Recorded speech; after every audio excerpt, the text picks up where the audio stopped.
Here, 8 meters under the sea, we found something out of the ordinary. What looks like white liquid is actually seawater that contains small air bubbles, which in turn produce even smaller bubbles. These so-called nanobubbles are the focus of a lot of attention, as they are part of a new system that can help restore aquatic life to a healthier state. Let's see how the nanobubbles are produced in a small water tank. A jet of water is coming out from the pump on the left. Once it's plunged into the water, this small nozzle produces micron-sized bubbles that further shrink as they travel through the water, turning into nanobubbles.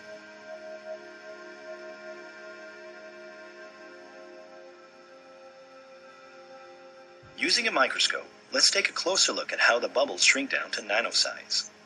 After a few minutes, the bubbles have gone from tens of microns to tens of nanometers.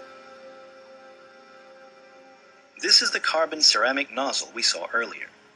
The porous nature of the ceramic allows air to flow through. Apparently, it was impossible to produce nanobubbles with non-carbon-based ceramic. This system was developed not by a major company, but rather by a small factory run by Anzai Kantetsu. Their original technology has baffled many experts. There already existed several types of nanobubble systems, but all were complex and very costly. It wasn't too surprising that researchers were skeptical when they were first told that nanobubbles could be produced simply by sending air through a small ceramic nozzle.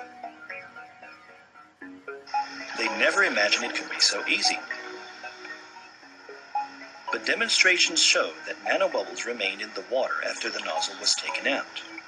The bubbles, which normally can't be seen with the naked eye, reflect light as they pass through a laser beam. Regular bubbles normally disappear quickly, but nanobubbles last for a long time, which is why they were detected by the laser. The researchers were convinced, and Anzai Kantetsu's discovery was put under the spotlight. According to developer Satoshi Anzai, their invention was the product of chance. 徳島県の大学とちょっとベンチャーをお手伝いしてまして、その中で野菜を乾燥させるプロジェクトがあったんですね。で、うまく野菜を乾燥させるために、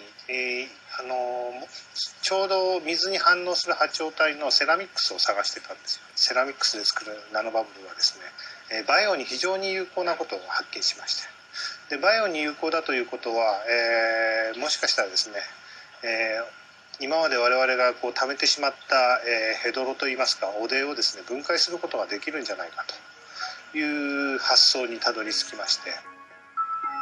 The nozzle can be easily made in a multitude of sizes and shapes. This is particularly useful for adapting the technology for large-scale applications, such as the diffusion of nanobubbles at the bottom of the sea. 他のナノバブル発生装置はですね、大型化をすることが非常に難しいんですね。大きな海域とか大きな河川で発生をするには大量の機械が必要になってしまいます。また大きなエネルギーを必要としますので、もっと具体的に言えば高いプレッシャーであったりとか、大きな攪拌するためのモーターであったりっていうものが必要になるんですが、我々のセラミック式のものはですね、先ほど映像で見ていただいたように非常に小さな力で泡を発生することができますので、そこが大きな違いだと思います。In 2011, an experiment was conducted at a seaside park near central Yokohama. The effects of nanobubbles were tested in the seawater beneath an old dock. The device consisted of propeller-shaped stirrers and a bubble-diffusing nozzle.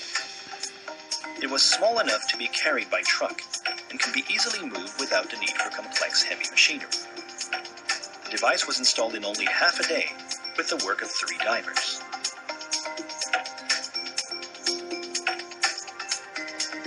The machine was set up at the bottom, 10 meters below the surface.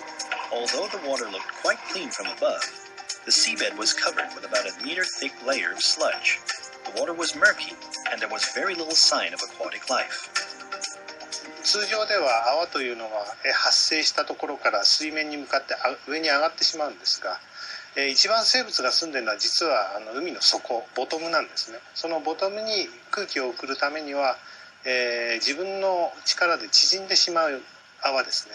でその縮んだ泡が海流に乗って、ヘドロの中に染み込んでいくというようなこういった泡で、浄化するという浄化といいますかそういった生物たちに酸素を届けてあげるというのが非常に有効だと思います。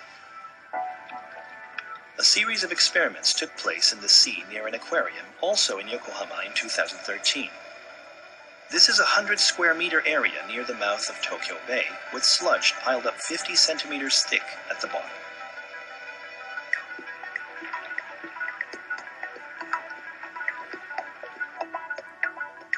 The nanobubble device was installed on the seabed 8 meters below the surface, with a long tube to supply air from above.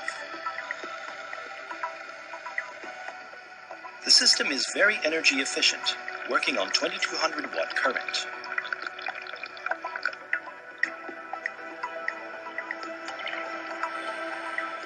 The white jet of bubbles coming out of the nozzle turns into smaller bubbles that, instead of going up, are dispersed around the bottom. Samples collected in February contained sandworms and small clams, 2 organisms commonly found in polluted waters. But in July, there were fewer shellfish, and some species of small shrimp were found in larger numbers. Arthropods like shrimp cannot survive in environments that are poor in oxygen.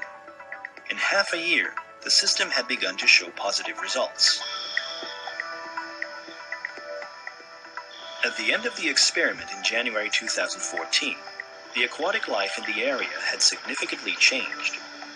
Various types of fish were observed near the reef. And seaweed had grown around the device. The sludge's thickness hadn't changed, but its content was different.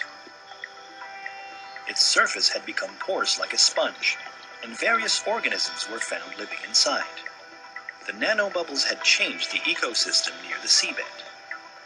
東京湾って言いますか、この人の多い地区ではですね、もう4月頃から10月ぐらいまでは生物が住めないような状態に陥っているのが現状ですね。我々の出すゴミと言われているものが実はその微生物の世界であり、そういったものに有効であるというのを証明できれば、我々人類も自然の中で共存して生きていける社会ができるんじゃないかと思っています。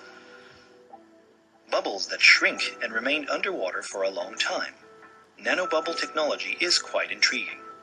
The company's original and simple ceramic nozzle system can be adapted to a variety of situations. And there are plenty of sea regions around the world that could benefit from their invention, which can help bring back abundance and diversity to aquatic life across the globe. This simple little piece of ceramic could end up having a big impact on our oceans. As scientists learn more about the complex dynamics of climate change, declining oxygen levels in seawater are becoming more of a concern. Nanobubbles might be one way to blow some life back into the world's largest ecosystem.